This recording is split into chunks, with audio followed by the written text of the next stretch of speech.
Assalamualaikum warahmatullahi wabarakatuh. Alhamdulillahirabbil alamin. Allahumma sholli ala sayyidina Muhammadin wa ala alihi wa sahbihi ajma'in. Ilahi anta maksudi waridhoka matlubi a'tini mahabbataka wa ma'rifataka. Sahabat para ikhwan TKN Pondok Pesantren Suryalaya khususnya dan umumnya para ikhwan dimanapun kaum muslimin berada. Kalau sebagai seorang muslim yang mencintai agama, mencintai bangsa dan negara tanah air, tentunya akan memiliki kesan tersendiri terhadap pedoman atau tanbih dari pengersa Abah Anom, yaitu Mursyid TKN Pondok Pesantren Suryalaya di Tasikmalaya. Tidak heran seandainya Presiden kita Bapak Prabowo Subianto ketika beliau berziarah ke makam pengersa Abah Anom, beliau mendapatkan buku yang berisi tentang tanbih. Tanbih ini merupakan nasihat dari Abah Anom untuk pengamal TKN Thariqah Qadiriyah Naqsabandiyah Pondok Pesantren Suryalaya yang harus diamalkan sebagai pedoman hidup bagaimana untuk bertakarub kepada Allah, hablum minallah, dan bermasyarakat, bergaul di dalam keseharian atau hablum minanas. Tanbih ini harus dibaca ketika para ikhwan melaksanakan amaliyah bulanan, yaitu upacara manakib Syekh Abdul Qadir Al-Jailani. Apa isi tanbih tersebut? Saya bacakan saja dari buku yang sama diberikan oleh kepada Bapak Prabowo Subianto. Sebelumnya, sebagai etika, kita bacakan dulu Al-Fatihah kepada Ahlul Bait, Abah Anom dan Abah Sepuh. Al-Fatihah. A'udzu billahi minasyaitonir rajim. Bismillahirrahmanirrahim. Alhamdulillahi rabbil alamin arrahmanir rahim maliki yaumiddin. Iyyaka na'budu wa iyyaka nasta'in ihdinas siratal mustaqim. Siratal ladzina an'amta 'alaihim ghairil maghdubi 'alaihim waladdallin. Amin. Bismillahirrahmanirrahim. Tanbih. Tanbih ini dari Syekhuna almarhum Syekh Abdul Mubarak bin Nur Muhammad yang bersemayam di Patapan Suryalaya, Kejembaran Rahmaniyah. Sabda beliau kepada khususnya segenap murid-murid, pria maupun wanita, tua atau muda. Semoga ada di dalam kebahagiaan, dikaruniai Allah Subhanahu wa Ta'ala kebahagiaan yang kekal dan abadi, dan semoga tak akan timbul keretakan di dalam kehidupan kita sekalian. Pun pula semoga pimpinan negara bertambah kemuliaan dan keagungannya supaya dapat melindungi dan membimbing seluruh rakyat dalam keadaan aman, adil dan makmur, zahir maupun batin. Pun kami tempat orang bertanya tentang Thariqah Qadiriyah Naqsabandiyah menghaturkan dengan tulus ikhlas wasiat kepada segenap murid-murid, berhati-hatilah dalam segala hal. Jangan sampai berbuat yang bertentangan dengan peraturan agama maupun negara. Taatilah kedua-duanya sepantasnya. Demikian sikap manusia yang tetap dalam keimanan. Tegasnya dapat mewujudkan kerelaan terhadap hadirat ilahi yang membuktikan perintah dalam agama maupun negara. Insafilah hai murid-murid sekalian, janganlah terpaut oleh bujukan nafsu, terpengaruh oleh godaan setan. Waspadalah akan jalan penyelewengan terhadap perintah agama maupun negara, agar dapat meneliti diri kalau-kalau tertarik oleh bisikan iblis yang selalu menyelinap dalam hati sanubari kita semua. Lebih baik buktikanlah kebajikan yang timbul dari kesucian. 1. Terhadap orang-orang yang lebih tinggi daripada kita, baik zahir maupun batin, harus kita hormati. Begitulah seharusnya hidup rukun, saling harga menghargai. 2. Terhadap sesama yang sederajat dengan kita dalam segala-galanya, jangan sampai terjadi persengketaan.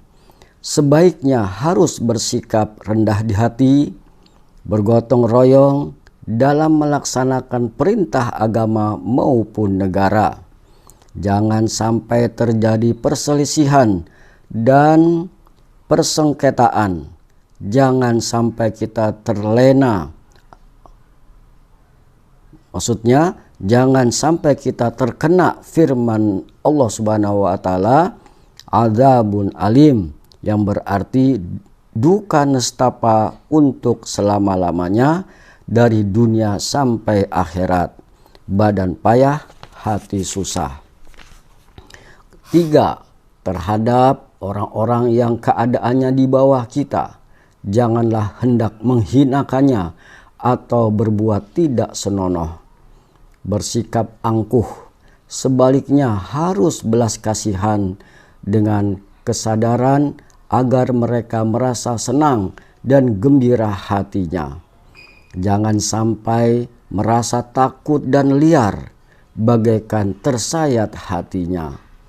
Mereka harus dituntun, dibimbing dengan nasihat yang lemah lembut yang akan memberikan keinsafan dalam menginjak jalan kehidupan.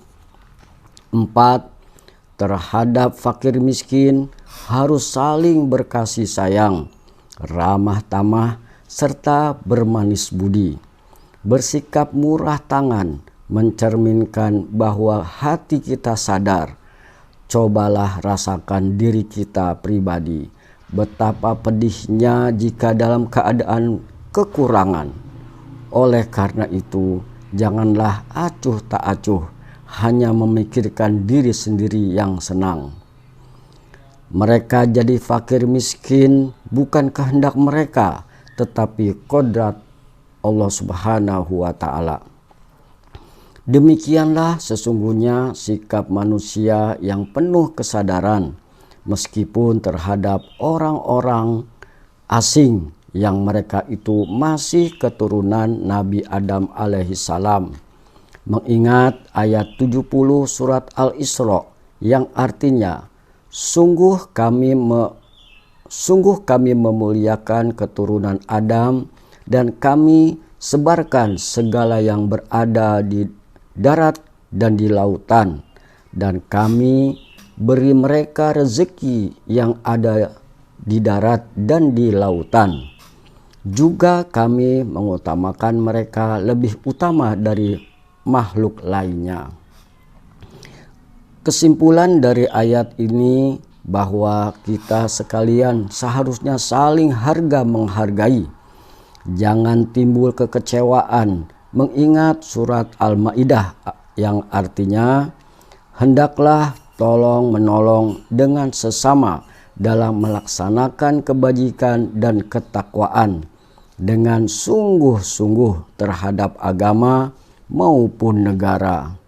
Sebaliknya, janganlah tolong menolong dalam berbuat dosa dan permusuhan terhadap pemerintah, agama maupun negara. Adapun soal keagamaan itu terserah agamanya masing-masing. Mengingat surat Al-Kafirun ayat 6, agamamu untuk kamu, agamaku untuk aku.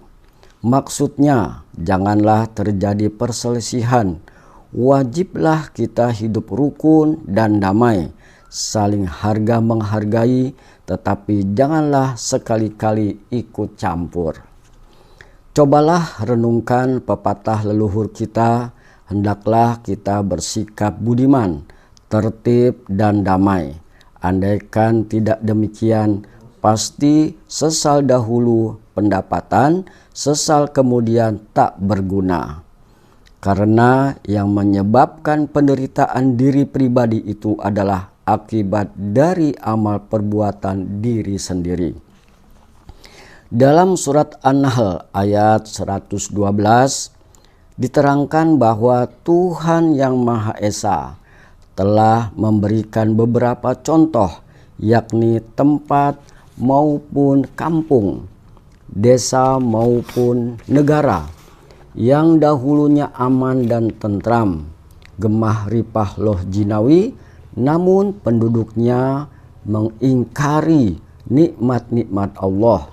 Maka lalu berkecamuklah bencana kelaparan dan penderitaan dan ketakutan yang disebabkan sikap dan perbuatan mereka sendiri. Oleh karena demikian, hendaklah segenap murid-murid bertindak teliti dalam segala jalan yang ditempuh, guna kebaikan zahir maupun batin, dunia maupun akhirat, supaya hati tentram, jasad nyaman. Jangan sekali-kali timbul persengketaan. Tidak lain tujuannya budi utama jasmani sempurna, cager bager. Tiada lain amalan kita Thorekoh Qadiriyah Naqsabandiyah, amalkan sebaik-baiknya guna mencapai segala kebajikan, menjauhi segala kejahatan zahir batin yang bertalian dengan jasmani maupun rohani, yang selalu diselimuti bujukan nafsu, digoda oleh perdaya setan. Wasiat ini harus dilaksanakan dengan seksama oleh segenap murid-murid agar mencapai keselamatan dunia dan akhirat. Amin. Patapan Suryalaya 13 Februari 1956. Wasiat ini disampaikan kepada sekalian ikhwan, tertanda Kiai Haji Ahmad Sohibul Wafa Tajul Arifin. Untayan mutiara.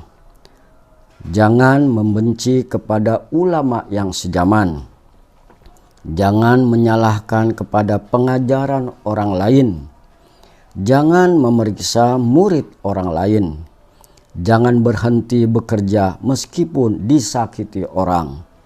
Harus menyayangi orang yang membenci kepadamu. Pengersa Guru almarhum Al-Fatihah. A'udzubillahi minasyaitonirrajim. Bismillahirrahmanirrahim. Alhamdulillahi rabbil alamin, arrahmanirrahim, maliki yaumiddin.